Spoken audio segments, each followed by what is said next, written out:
Hi, my name is Emmanuel Alabi Onimisi. Some of my friends call me Bishop, and I'm your favorite sound engineer, an award-winning music producer, and a multi-instrumentalist. So if you're watching this video right now, I will say welcome to class. Yes, this is the musicians, sound engineers, and music producers online class. And here we're going to be discussing a whole lot of everything and anything that has to do with musicians, sound engineers, and music producers relative to sound. Of course, these three, if you look at it very critically, what they use most is sound. How they create, how they sell their product is through sound. So if you don't know the concept of sound, I'm afraid you might not be successful in any of these three areas. And but before I go on, if you feel that this is useful for you, please try and subscribe, and also turn on your notification button, so that anytime we have a material like this out, you can be one of the first few to partake. And of course, if you also know people that you think that they need this, try and share with them. And my direct line will also be there for you to reach out in case you wish to reach out. So, having said that, our first topic today is the very first beginning, and that is sound. What is sound?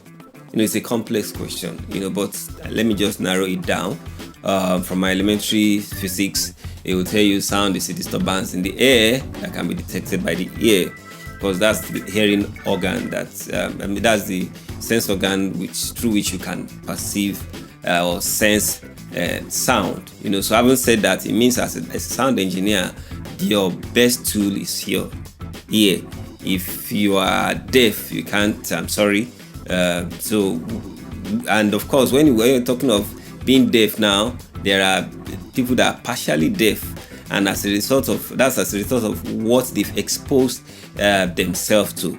As a good sound engineer, you should take proper care of your hearing organ, and that's, of course, you know what that means. It means don't listen to much loud music. People always using headphones these days as a means of whatever, I don't understand. So as a proper sound engineer, try and maintain your hearing organs well, and then you start from there. So sound is a disturbance in the air that is detectable by your hearing organ, not from your tongue tasting or seeing, or that's being said.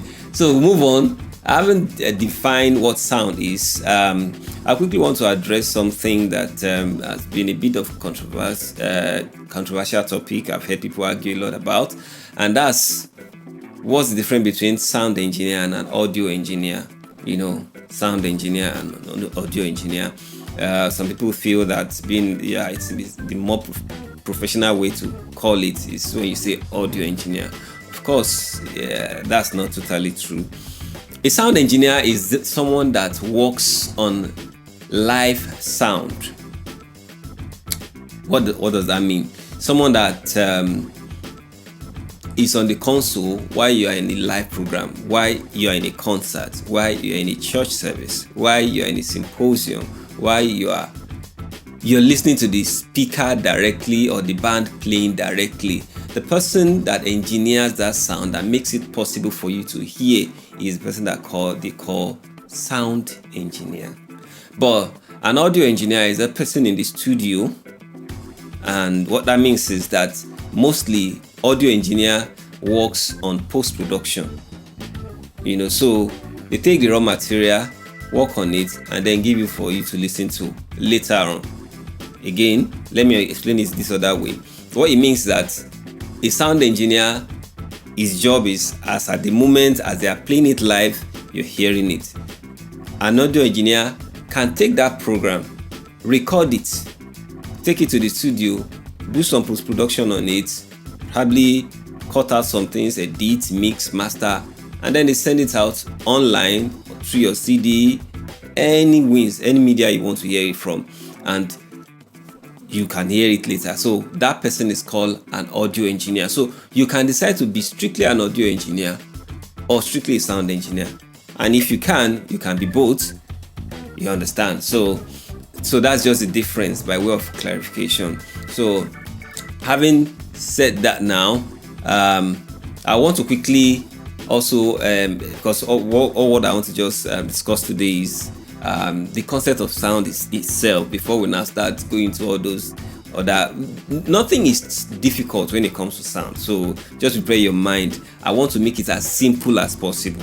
So being able to define sound, be able to talk about the difference between sound engineer and audio engineer now. So the next thing I want to really talk about is sound, the type of sound, the two classes of sound. So that you can understand why we need a sound engineer. You understand? Sound on its own, people feel that when you say sound is something that is pleasurable. No, sound, as you can get it from the definition, is just a disturbance in the air that you can detect by your ear.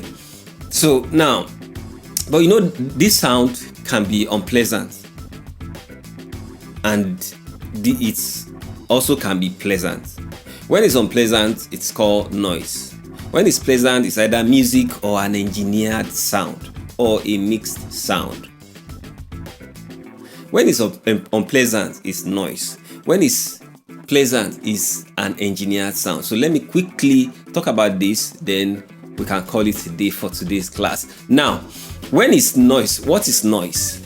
Noise is an unpleasant sound. An example is when you have a group of people, and they talk, they make sound, in no coordinated manner. That's what it's called, noise. So, though noise, of course, the Christian brothers want to tackle me on this one. Yes, the Bible says make a joyful noise, right? It can be joyful noise. I'm not saying noise will make you cry, but of course, if it is not engineered or well arranged, it might not be pleasant to the ear. For example, let me just explain what I'm trying to say. If you receive a good news, you can shout, wow, that is noise. That's a joyful noise. But that doesn't mean that noise is arranged. Okay. I used to give an analogy in some of my choirs, some of the people that I've directed, to explain music.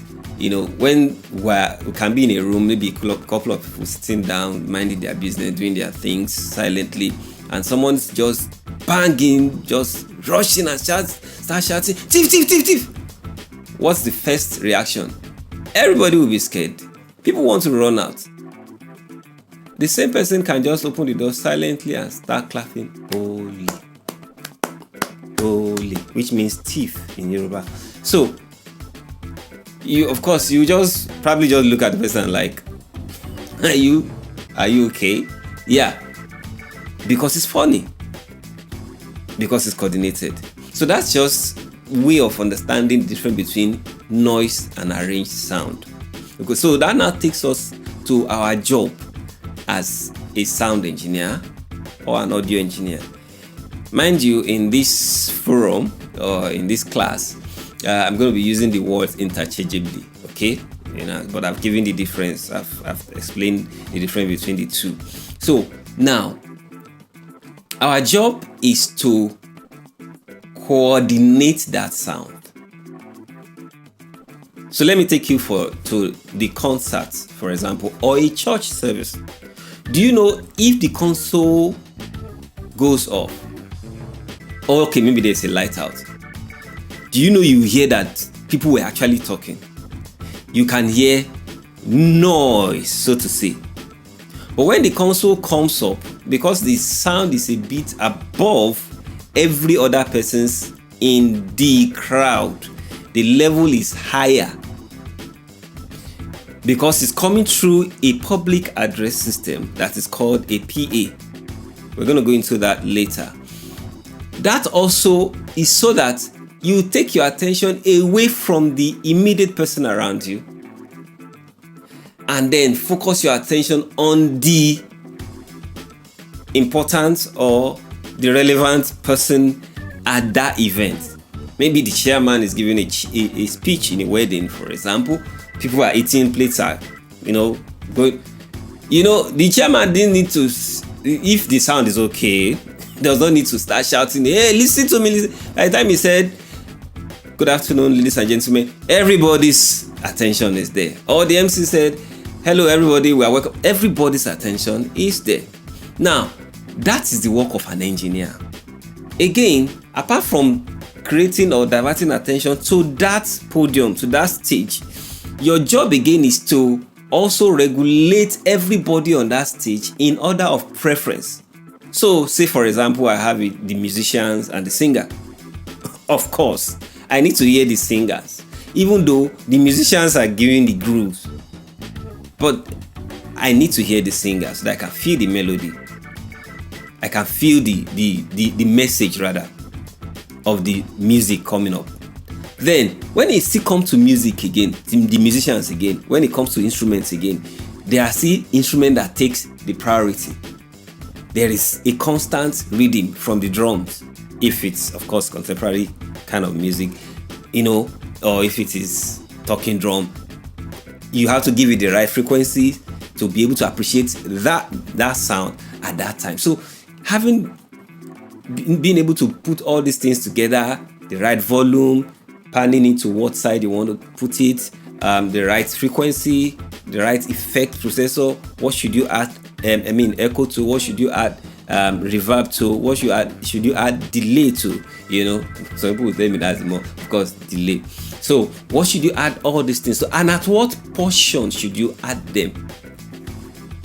So that is the job of a sound engineer and also an audio engineer, because when you take that raw record to the studio for post-production, you still apply all these things to refine the sound and then come out. So if there's anything you have taken out of today's lecture, is that we've been able to define what sounding is in a layman understanding. Of course, you can do more research about this, and we've been able to also differentiate between audio engineer and the sound engineer. And finally, we've been able to also talk about noise and coordinated sound. So thank you for joining us today, or joining me today.